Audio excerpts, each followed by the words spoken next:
श्री गुरुदेव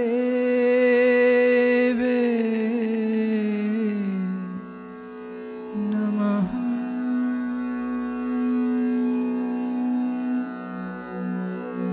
श्री गुरुदेव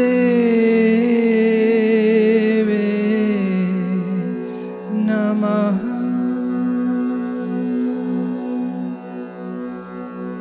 श्री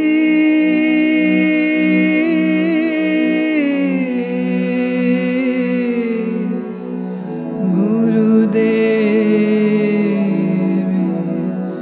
नमः।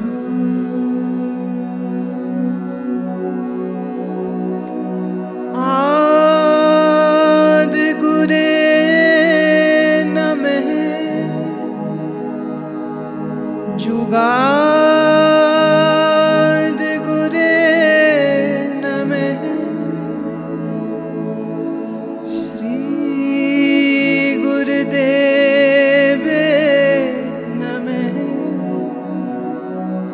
श्री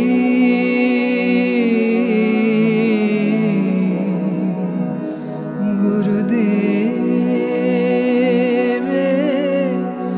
नमः।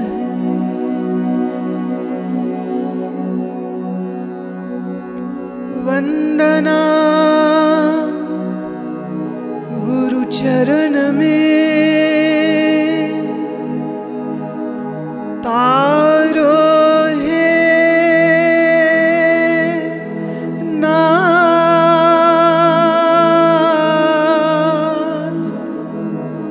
शरण में तेरी आ पड़े। हे मेरे दीनानाथ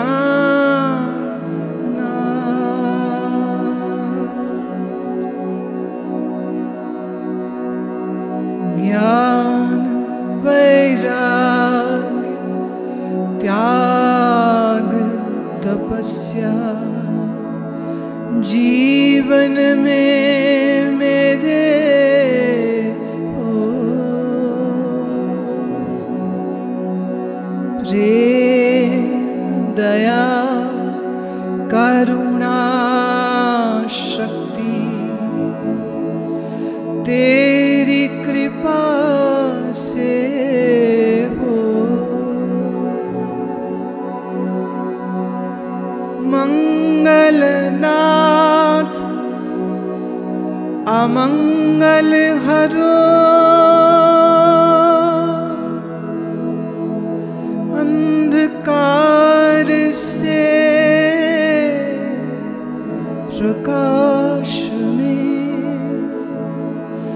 ज्योतिरूप करो।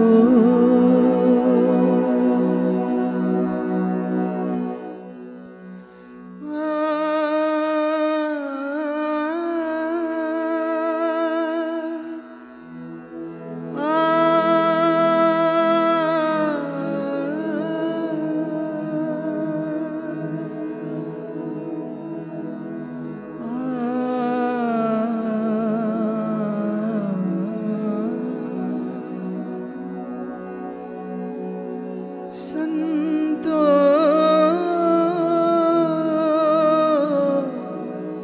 सो सतगुर मोहे भावे। सो सतगुर मोहे भावे। संतो सो सतगुर मोहे भावे। सो सतगुर मोहे भावे। जो आवागमन मिटावे। आवागमन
से उपदेश सुनावे,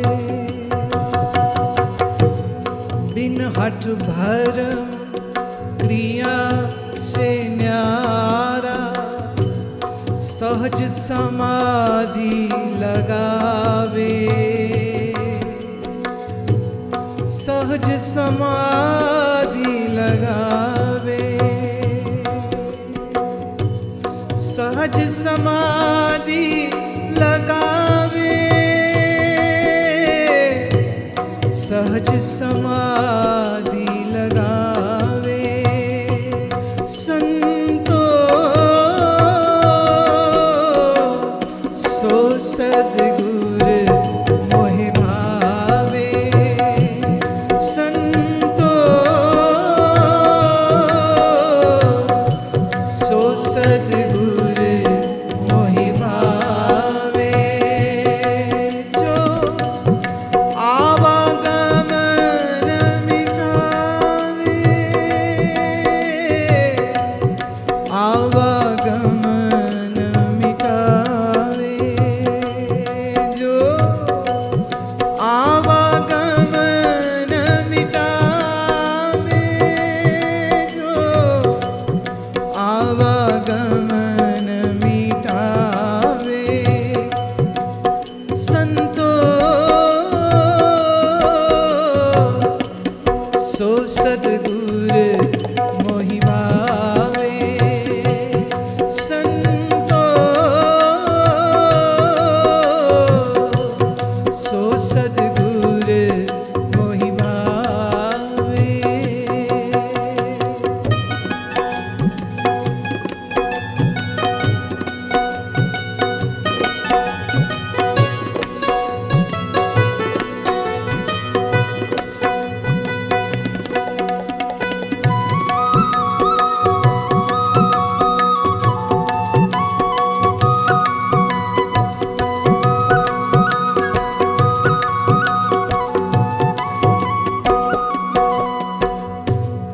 कर्म करे और रहे अकर्मी, ऐसी युक्ति बतावे।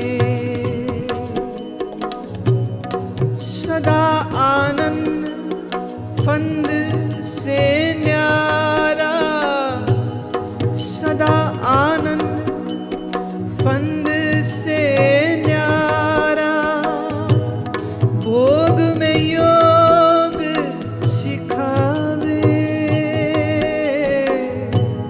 भोग में योग सिखावे। संतो सो सद्गुर मोहि भावे, संतो सो सद्गुर मोहि भावे। जो आवागमन मिटावे, आवागमन मिटावे, जो आवागमन मिटावे, जो आवागमन मिटावे। संतो सो सद्गुर मोहि भावे, संतो सो सद्गुर मोहि भावे।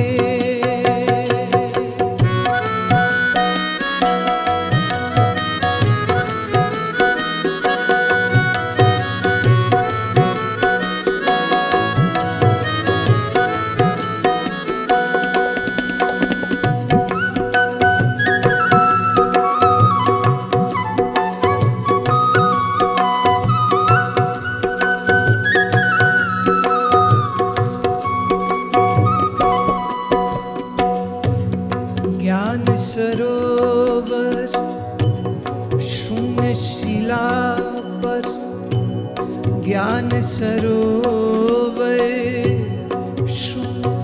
शिला पर आसन अचल जमावे, आसन अचल जमावे। कहे कबीर सतगुर सोई साचा, कहे कबीर सतगुर सोई साचा। घट में अलख दिखावे, घट में अलख दिखावे, घट में अलख दिखावे, घट में अलख दिखावे। संतो सो सद्गुर मोहि भावे, संतो सो सद्गुर मोहि भावे। जो आवागमन मिटावे, जो आवागमन मिटावे, जो आवागमन मिटावे, जो आवागमन मिटावे। संतो सो सद्गुर मोहि भावे, संतो सो सद्गुर मोहि भावे, संतो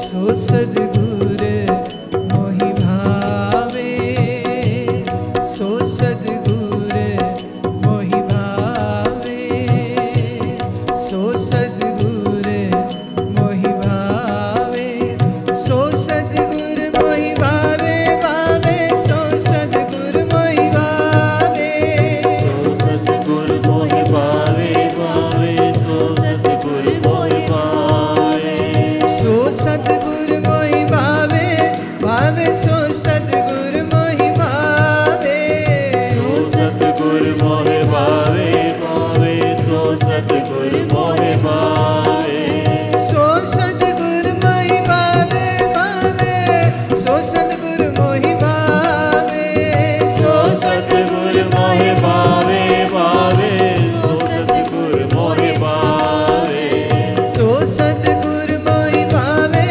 भावे सो सद्गुर मोहि भावे, सो सतगुर मोहि भावे, भावे सो सतगुर मोहि भावे, सो सद्गुर मोहि भावे, भावे सो सद्गुर मोहि भावे, सो सतगुर मोहि भावे, भावे सो सतगुर मोहि भावे, सो सद्गुर मोहि भावे, भावे सो सद्गुर मोहि भावे, सो सद्गुर मोहि भावे, भावे सो सद्गुर मोहि भावे, भावे, भावे सो सद्गुर मोहि भावे, भावे भावे, भावे भावे भावे सतगुर भावे, भावे भावे, भावे भावे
जिसके वचनों को सुन करके मन डोलना भूल जाए, जिसके वचनों को सुन करके मन गिरना भूल जाए, ऐसा सद्गुरु का जीवन में होना बहुत बड़ी बात होती है।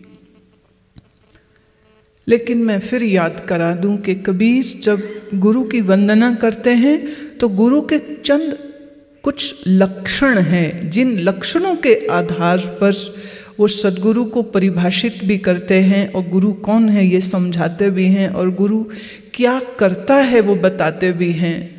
और इस आज के पद में भी बहुत सी चीज़ों को स्पष्ट आपने किया है। कह वो सद्गुरु के लिए रहे हैं, लेकिन वास्तव में दो काम वो कर रहे हैं। एक, गुरु कौन होता है उसको डिफाइन भी कर रहे हैं, उसे परिभाषित भी कर रहे हैं, और साथ ही साथ वो हमको ये भी बता रहे हैं कि जिसकी संगत में रह करके तुम्हारी अपनी मन की अवस्था ऐसी ना हो जाए, जानना तुम जहाँ भी हो वह जगह उचित नहीं है। क्योंकि अंधा सूर्य की पहचान नहीं कर सकता है, ऐसे ही अज्ञान में अंधा आदमी गुरु की भी पहचान नहीं कर सकता है। और इसी कारण से सदियों से ये रहा है, कोई नई बात नहीं है, सदियों से ये रहा है कि गुरु के भेष में ठग, चोर, लोभी, लालची, विषयी लोग आ गए और दुनिया ने तो सिर्फ गुरु के पद की महानताएं सुनी हैं, समझ थी नहीं, अकल थी नहीं, बोध था नहीं। क्यों भाई? अपने शास्त्रों के साथ जुड़े रहते तो ज्ञान होता, या जीवन में कोई ऐसा महात्मा आ जाता जो खुद सद्गुरु ना भी होता, लेकिन कम से कम सद्गुरु कौन होता है वो हमको समझा देता, तो हम आप फिर किसी चक्कर में नहीं पड़ते। तो इन पंक्तियों को समझने की चेष्टा करें।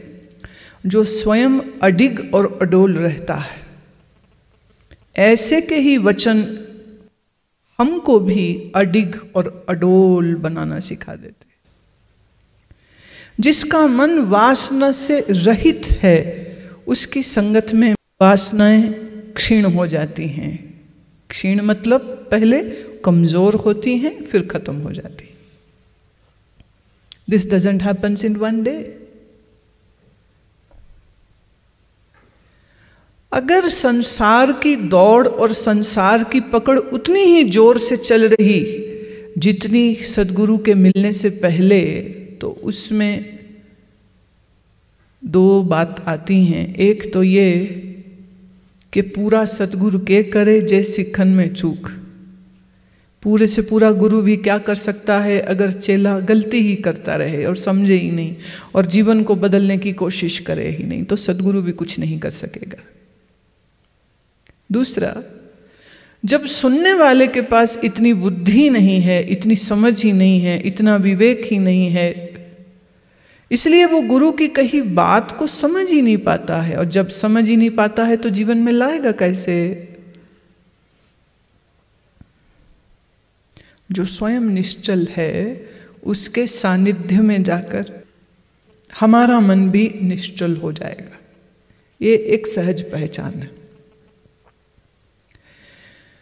मैं अपनी बात कहती हूँ, इस 48 साल के जीवन में पता नहीं कितने महात्माओं को मैं मिली हूँ, कितने योगियों को मिली हूँ, तो वो कोई पहचान कैसे कराते थे? हाउ? क्योंकि ऐसे तो हर बंदा ही कहेगा कि मैं पूरा हूँ, पूर्ण हूँ। हर चेला कहता है मेरा गुरु पूर्ण है। कोई भी चेला नहीं कहता कि मेरा गुरु अधूरा है, क्योंकि उसमें एक अहंकार हमारा भी तो जुड़ा होता है ना, कि हम किसी अधूरे गुरु के चेले थोड़ी हैं, हम पूरे गुरु के चेले हैं। ऐसा कहने में अपना सिर भी तो ऊंचा होता है। तो मैं कैसे जानती थी कि ये उचित है, पूर्ण है, महात्मा है, योगी है या नहीं है? बड़ा आसान था मेरे लिए।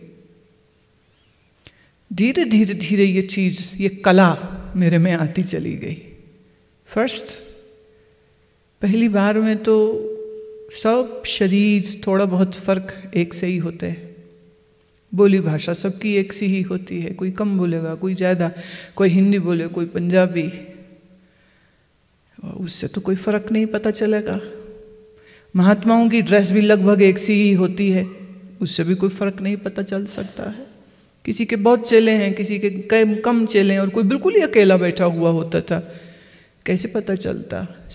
बहुत साधारण और बहुत सरल उसका उत्तर है। जिसके पास जाकर के शीतलता आ जाती थी, जिसके पास बैठ कर के मन निश्चलता में आ जाता था, जिसके पास बैठ कर के सहज मन ध्यानस्थ होने लग जाता था, जिसके पास बैठ कर के मन चाह करके भी कुछ सोच नहीं पाता था, जिसके पास बैठ कर के उसके और अपने मध्य में कोई दीवार महसूस नहीं होती थी, इतना पारदर्शिता के साथ ये जो समागम होता था, यही काफ़ी होता था ये मुझे समझने के लिए कि ये किस हस्ती के पास हम बैठे। महात्मा के त्याग तपस्या की जो खुशबू होती है, वो कहीं से भी कोई फैंसी ड्रेस की कॉपी करके महात्मा जैसी ड्रेस पहन करके नहीं ला सकता है। जिसके जीवन में साधना होती है, ये खुशबू वहीं पर होती है, दूसरी जगह पे होती ही नहीं। और उसके क्या वस्त्र हैं, उसके क्या वेशभूषा है, उसके कैसे केश हैं, डजंट मैटर्स एट ऑल। जैसे कोई आपको चंपा या रात की रानी का फूल देवे और उसमें खुशबू ही कोई ना हो, तो तुमको ये जानने में देर थोड़े ना लगेगी कि ये फूल नकली है। ऐसे महात्मा के त्याग तपस्या ज्ञान, उनके मन के शांत होने की जो एक खुशबू होती है, जो एक महक होती है, वो परिभाषित करती है कि आप किसके पास बैठे हुए हो। जो स्वयं अडोल है, उसके पास बैठकर ही मन अडोल हो सकता है। जो स्वयं निष्पाप है, उसी के पास बैठ करके हमारा मन निर्मल हो जाता है। जो स्वयं आनंद की मूर्ति है, उसी के पास बैठ करके हमें आनंद की हवाएं आने लग जाती हैं। जो स्वयं निर्वासनिक होता है, उसी के पास जा करके अपनी वासनाओं को देखकर शर्म आने लग जाती है कि अरे इतना मैला अंदर भरा है, कब इस बोझ से मुक्त करेंगे अपने आप को हम। डोलत डिगे न बोलत बिसरे, अस उपदेश सुनावे। जो स्वयं निर्विकल्प निर्विचार है, जब उसके वचनों को हम सुनते हैं तो हमारा मन भी अडिग और अडोल होने का चाह, इच्छा, भाव अपने अंदर लाना शुरू कर देता। कर्म करे और रहे अकर्मी, ऐसा योग वो अपना जानता है जिस योग के द्वारा कर्म करते हुए में भी पूर्ण रूपेण अकर्ता भाव में वो टिका रहता है। देखिए, भाव जगते हैं मन में, और जिसका मन हमेशा हलचल में रहे, चंचल रहे, जिसका मन हमेशा बिखरा हुआ रहे, ऐसे मन के अंदर निर्विकल्पता की भावना तो आ ही नहीं सकती है। तो जो स्वयं निर्विकल्प है, उसके पास में जाके बैठूं और मुझे निर्विकल्प होने की चाह बनने लग जाए कि मैं अपने आप को मन के व्यर्थ विचारों और सोच विचार और राग द्वेष से अपने आप को मैं पीछे हटाऊं, ये प्रेरणा जिसके पास बैठ करके मिलने लग जाती है, वही कर्म करते हुए अकर्ता रहता है, अकर्ता का भाव नहीं बनाता। बहुत लोग बोलते हैं जी हम तो अकर्ता रहते हुए कर्म करते हैं, पर ये भावना टिकता नहीं है, चला जाता है, फिर हम कर्ता बन जाते हैं। फिर कह दूं, अकर्ता होना भाव नहीं, तुम्हारा स्वभाव होना चाहिए, और तुम्हारा मूल रूप स्वभाव अकर्ता ही है। लेकिन मन के साथ जुड़ करके, मन के धर्म को अपने में मान लेने के कारण, मन के सोच विचार, मन की इच्छा भावनाओं को अपने में देखने के कारण आप कर्ता हो जाते हो। कर्ता माने डूअर। चूंकि हम कर्ता हो जाते हैं तो फिर हमारा किया हुआ काम सफल होना चाहिए।